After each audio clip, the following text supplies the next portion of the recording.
Hello everyone, and welcome back to another video with On Point Politics. And today we're going to be looking at my latest forecast for 2024. Hit the like button and subscribe for more content just like this. And so before we get started, guys, make sure to go ahead and go to the description down below and donate to our page because we need help, guys. We are trying to provide the most accurate polling data that we possibly can for the 2024 election cycle, and SoCalStrategies is doing that for us. He is polling multiple battleground states and the national level as well. However, we do need help funding him, and so any support that could go to the GoFundMe, which would be linked in the description down below, would be greatly appreciated. I believe we actually just gained a tiny bit from somebody, about 25 bucks from Red Eagles video, so any support on this would be greatly appreciated. Now, looking at the map, right, what I'm going to do for this video is we're going to be looking at the 538 demographics model,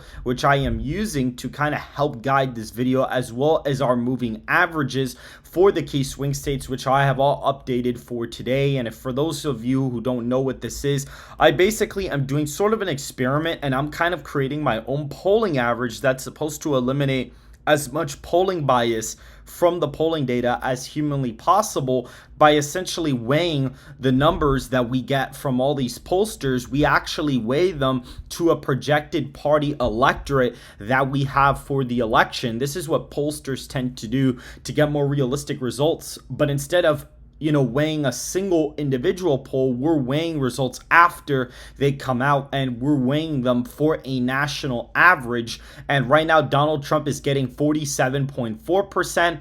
Kamala Harris is getting 44.2%. You're probably going to see Harris gain in this average because a lot of the earlier numbers were a little bit favorable towards Trump. The past 2 weeks, the polls were a little bit more favorable for Harris. And as polls start falling out of the national aggregate, you're going to see polls that tend to go in her direction. And usually pollsters that have better numbers for Trump, tend to be pollsters that have more polls out. And if a certain poll falls out of the average, the number of polls in their current average goes down, and that gives them a slightly lesser weight in the average. And so Donald Trump has lost about half a point since August 22nd. Right now, this is the current moving average for tomorrow, and it gets finalized on basically 9 to 12 p.m. on August 25th. That's usually when I finalize the aggregate. But right now, Trump is at 47.4% to Harris's 44.2%. So that's a roughly 3.2 percentage point race right now.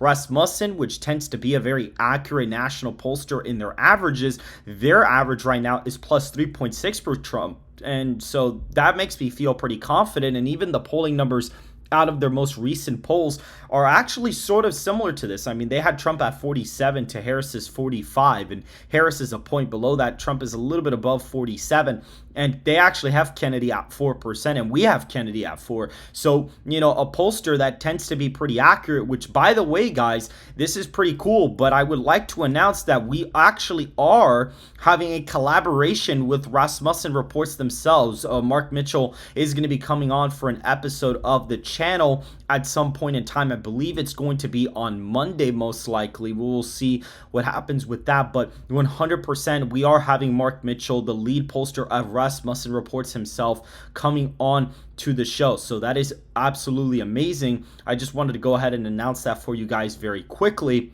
But we do see Trump does lead by about 3 points nationally, and we also have moving averages for a bunch of the states that I consider to be battlegrounds. I even did Texas and Florida to see what we would get. New Mexico is pretty interesting because we did actually have something pretty fascinating. One of the polls did have to get dropped out of the aggregate because of the fact that they essentially expire. The last date of the poll is tomorrow. And looking at the average in New Mexico now, I mean, it's basically neck and neck. Harris is up by 0.7% in the average for New Mexico. It's pretty astonishing, actually, how close the average is right now. So that is very interesting. The undecided number does go significantly down in the average, and Harris is narrowly up there.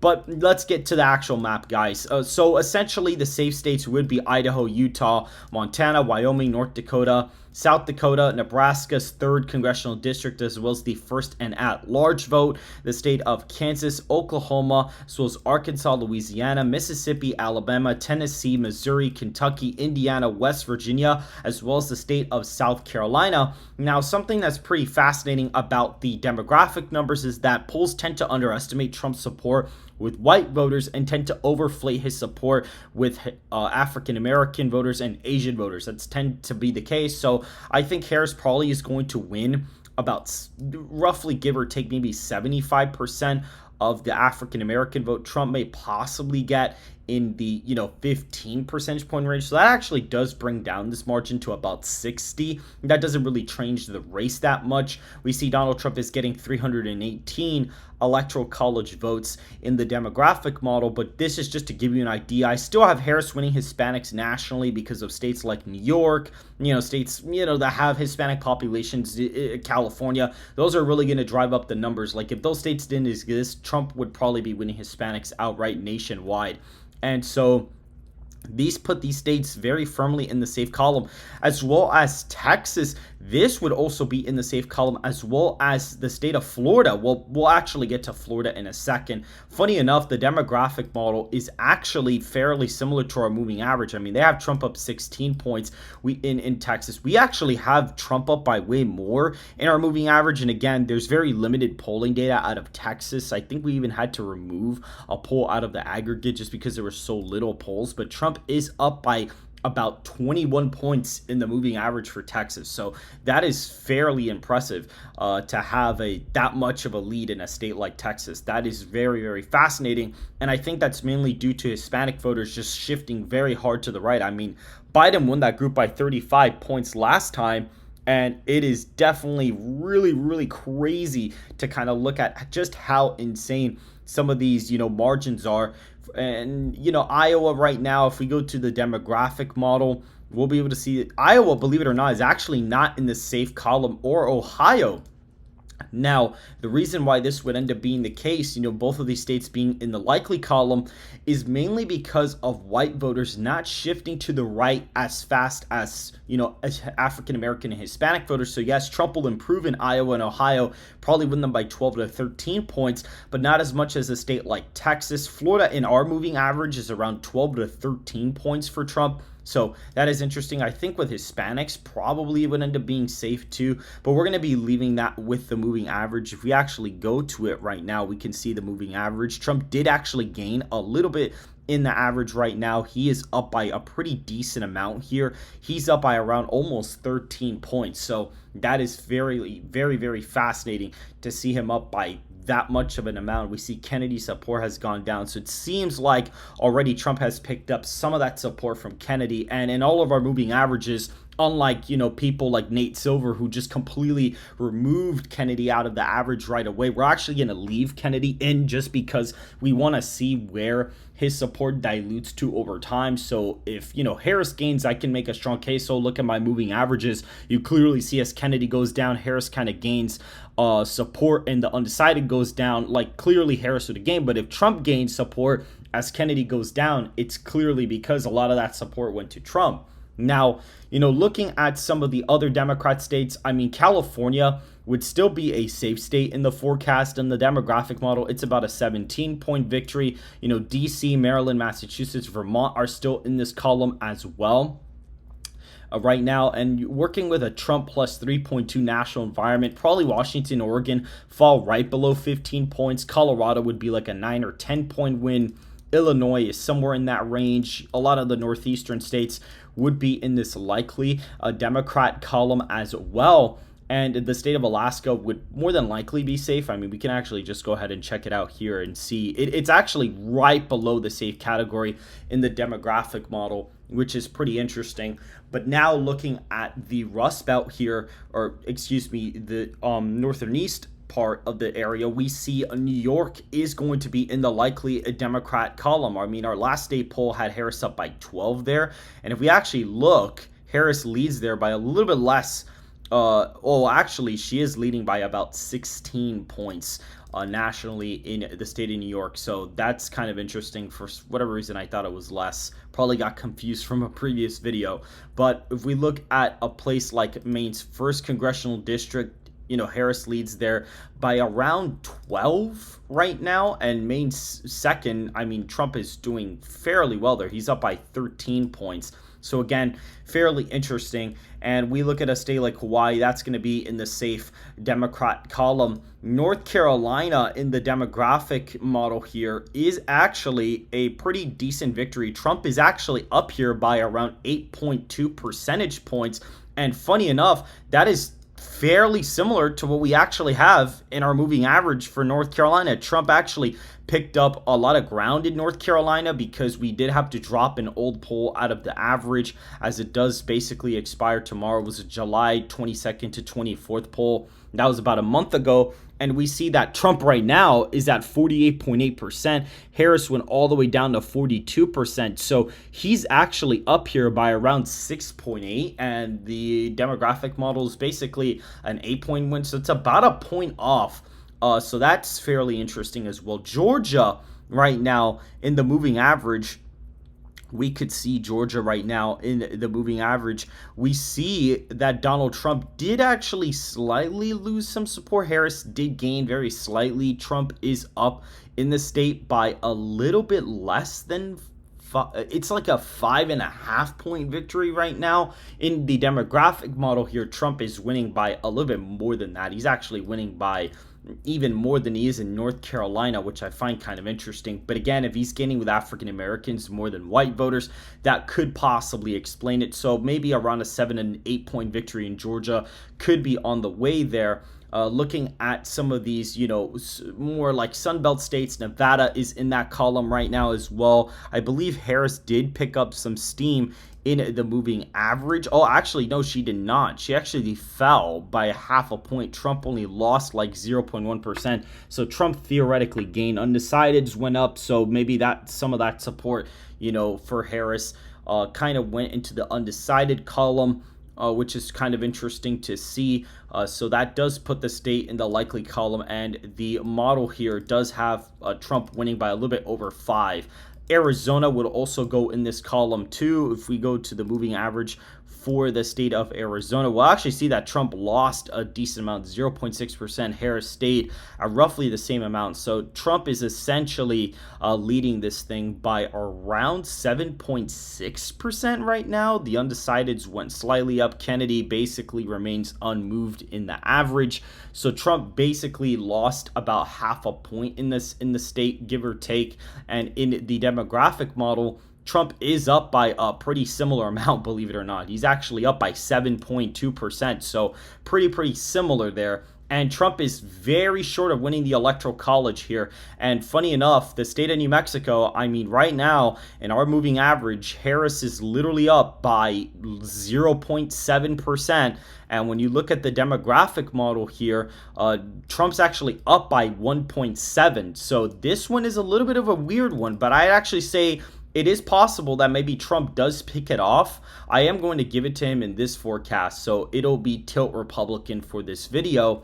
Looking at a state like, Wisconsin, this one is fairly interesting because the model does actually have it as a little bit over 3 points, but our average right now, I think Harris did gain, or no, she actually lost support. Trump's support basically stayed the same. Harris kind of fell quite a bit. She actually almost lost an entire point.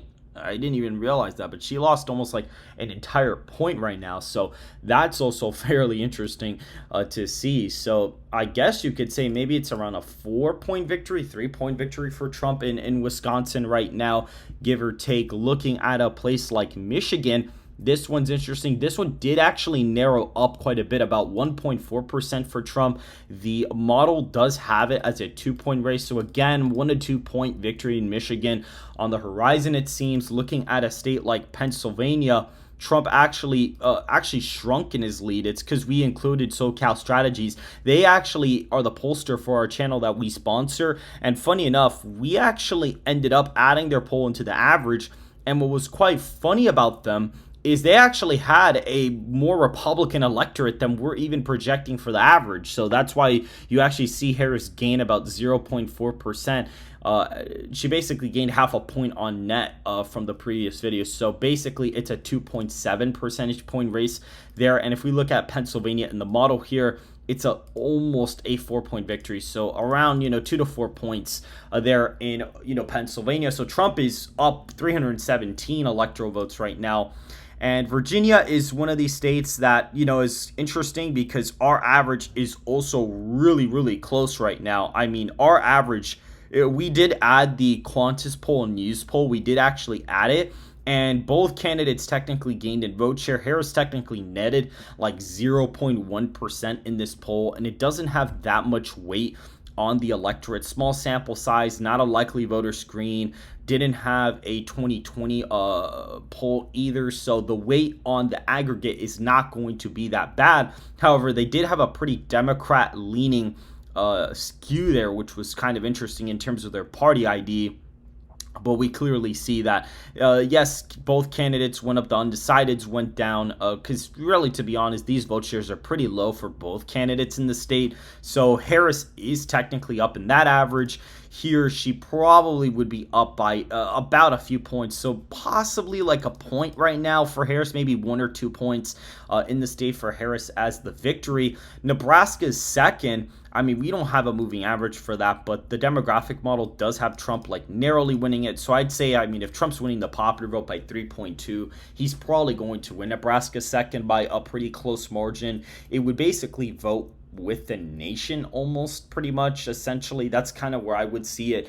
Minnesota is interesting because Harris actually gained in our average today. She actually expanded some support. She gained half a point. Trump kind of went up like 0.1%. So she kind of netted like 0.4%. The undecideds basically almost remained the same. Kennedy kind of dipped quite significantly. A lot of that support did go to Harris, which is fairly fascinating. And, clearly one of the polls fell out of the average as it is about to expire tomorrow. And so that's where that increase in support came from. So, right now the demographic model does have it as around a 3.6 percentage point win. So I'd say the lean categorization seems to be pretty fair. Now, looking at Maine, this one is also pretty fascinating because we only have one poll out of here. They actually had 2 polls, but again, that July 23rd to 25th poll is about to expire. And so looking at the one poll we have now, when you weigh it by party, Harris essentially gains like a bunch of support. She goes up like about 4 points. Trump does actually go up by 0.4. Some of the undecideds go down. Kennedy slightly goes up, and these two third-party candidates essentially dropped to 0. But Harris is now up in the average by a little bit over 2 points. And when you look here, Harris is up by over 5. So I'd say maybe a 3 to 4 point win in Maine at large for Harris seems to be realistic. And then in New Hampshire, we'll go to the state of New Hampshire now.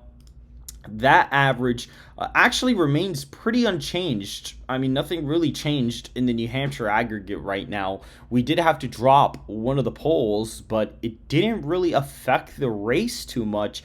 When looking at the data, Kennedy went down by 0.2%. The undecided stayed the same. It seems like Harris maybe gained like a little bit, like a tiny bit. Trump may have stayed the same. It seems like West actually gained, which was kind of interesting because he was polling at 0.3. So it may have actually been West that technically gained in the polling aggregate. So that is fairly fascinating there. And so with New Hampshire, Trump being up there, and right now here, she leads by 5. I'd say it's going to come down to the wire. Maybe it does go to Harris right now. And so that is it for this video, guys. Trump is at 318 electoral college votes to Harris's 220. Of course, Donald Trump slightly improving with whites is good, but really his gains are coming from those Hispanic and African American voters. Those are the voters that are really pushing him over this finish line against Kamala Harris. And so if you guys did enjoy this analysis, make sure to hit the like button and subscribe to the channel. Make sure to follow me on Twitter. We just hit about 2,000 followers on X, so that's amazing, and I want more people to pay attention attention to the X account as well. So, if you guys do want to follow me there, that would also be greatly appreciated as well. You can also see daily updates there on the polling averages when I first update them in the morning. And so if you guys did enjoy this, I hope you did, and make sure to go ahead and hit the like button and subscribe, and I will see you guys in the next video.